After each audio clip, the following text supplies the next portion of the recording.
দেশের বন্যা দুর্গত এলাকায় ত্রাণ সামগ্রী নিয়ে যাচ্ছেন অনেকেই। চিড়া মুড়ি সহ বিভিন্ন শুকনো খাবার কিনতে রাজধানীর কারওয়ান বাজারে ভিড় জমান তারা। এই সুযোগে কিছু দোকানি বন্যার্তদের জন্য কিনতে যাওয়া পণ্যের দাম বেশি রাখছেন বলে অভিযোগ করেছেন ক্রেতারা। তবে 2 সপ্তাহ ধরে সবজির বাজারে কিছুটা স্বস্তি ফিরেছে। পাশাপাশি ব্রয়লার ও দেশি মুরগির দাম কমেছে। তবে ডিমের বাজার এখনও চড়া।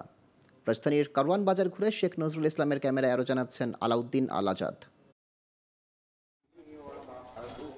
শুক্রবার রাজধানীর কারওয়ান বাজার ঘুরে দেখা গেছে সব ধরনের দোকানে ক্রেতা সমাগম বেড়েছে। কয়েকদিনের বন্যায় বাজারে বেড়েছে মুরগির চালান, তাই দাম কমেছে বলে জানান বিক্রেতারা। বাড়তি দাম দেখা গেছে ডিমের বাজারে। 1 মাসের ডিমের দাম বেড়ে ডজন বিক্রি হচ্ছে 150 থেকে 155 টাকা। বন্যায় প্রভাবের কারণে আপনাদের যে খামারিরা যে মালগুলো এরা চাষি করতেছে, এই খামারিরা মালগুলো ছেড়ে দেওয়ার কারণে আমাদের মালের সংখ্যাটা কমে আসতেছে। এই জন্য আপনার মালের রেটটা ক্রাইসটা কমে আসার কারণে রেটটাও কমে যাচ্ছে। গত সপ্তাহ থেকে সপ্তাহ 5 টাকা বাড়ছে ডজনে। আপনার লাল হইলে 150 টাকা, সাদা 150 টাকা বর্তমানে। এই সপ্তাহে আজ 2-3 দিন ধরে একটু বাজারটা বাড়তি আছে, তাই বেশি না, 30 টাকা বাড়াইছে, আর না পারতো ওইটা বাড়ানো। এদিকে গরু ও খাসির মাংসের দাম স্থিতিশীল থাকলেও মাছের দাম নিয়ে রয়েছে ক্রেতাদের মাঝে মিশ্র প্রতিক্রিয়া। যেরকম আগে আমরা 780 টাকা কিংবা 750 টাকা বেচতাম, এখন আরো 210 টাকা কম বিক্রি করার চেষ্টা করি। মাছের দাম আগের থেকে অনেক কমেছে, এই জন্য আমরা খুবই খুশি, আলহামদুলিল্লাহ।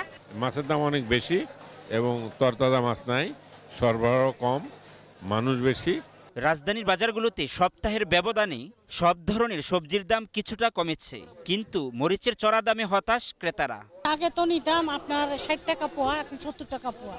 সব জিনিসের দাম বাড়ছে, এটা বলে লাভ নেই। এই সপ্তাহে কেজিতে 20-30 টাকা বাড়ছে, বাড়লেও আপনার মরিচটা টাটকা ভালো পড়ছে। আলুর কেজি 52 থেকে 55 টাকায় স্থিতিশীল, যদিও মহল্লায় মিলছে না 60 টাকার নিচে। দেশি পেঁয়াজ 100 থেকে 120 টাকায় বিক্রি হচ্ছে। আগে পেঁয়াজের কেজি ছিল 110 টাকা, এখন 110 টাকাই আছে। আলুর কেজি যা ছিল সেটা এখনোই আছে, কোনো কমে নাই। ওখানে আবার ছাত্ররা 4-5 দিন ধরে বাজারে দেখাশোনা করে না, ওখানে আবার বাড়ায় দিচ্ছে কেজিতে 10-15 টাকা। এদিকে বানবাসী মানুষের জন্য চিড়ামুড়ি সহ বিভিন্ন শুকনো খাবার কিনতে গিয়ে ক্রেতারা অভিযোগ করছেন দাম নিয়ে। আর বিক্রেতারা বলছেন চিড়ামুড়ির দাম আগের মতোই আছে। মুড়ি আগে 80 টাকা ছিল খুচরো, এখন 80 টাকা। আগে সে মুড়ি 70 টাকা ছিল, এখন 70 টাকা। 10 টাকা 15 টাকা ইভেন 20 টাকা বেশি করেও নিচ্ছে, তো এটা তো অন্যায়। যেহেতু এটা আমরা বন্যার্তদের জন্য নিয়ে যাচ্ছি, আমার মনে হয় যে তারা তাদের লভ্যাংশ থেকে একটু কমিয়ে রাখতে পারে। আলাউদ্দিন আল আজাদ, গ্লোবাল টেলিভিশন, ঢাকা।